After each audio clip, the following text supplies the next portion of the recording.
It's your boy Codehova from Fly Combinator. We're pimping Swift. We're going to be talking about for-in loops with set collection objects. All right, it's going to be very similar to arrays, right?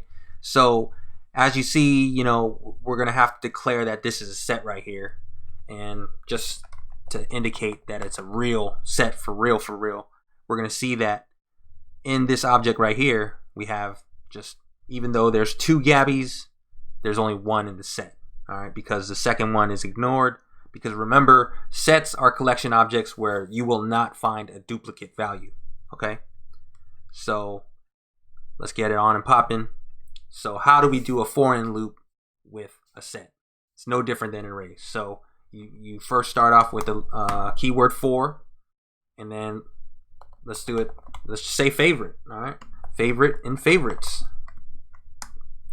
Let's print out the favorite. So we're gonna have Brittany, Fiona, Gabby, Tasha, Regina. All right. Even though this order that we have written this set object with, it's not the way that it's printed out. So that's what we have to remember. Sets, they're unordered. We're not going to be able to know exactly how, in what order they're going to be. If order is important to you, you should use an array. When you're using set, all you're going to get is the benefit of using a set. You're never gonna have a duplicate. All right, so that's why when we're printing it out, we don't get any type of order. There's no method to that madness. So again, this, you could also find the index. All right, you could also find the index in this for-in loop.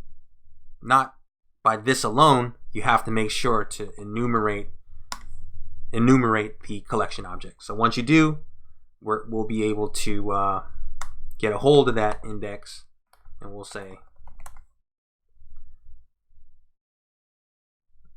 we're just going to wait for Xcode to wake up.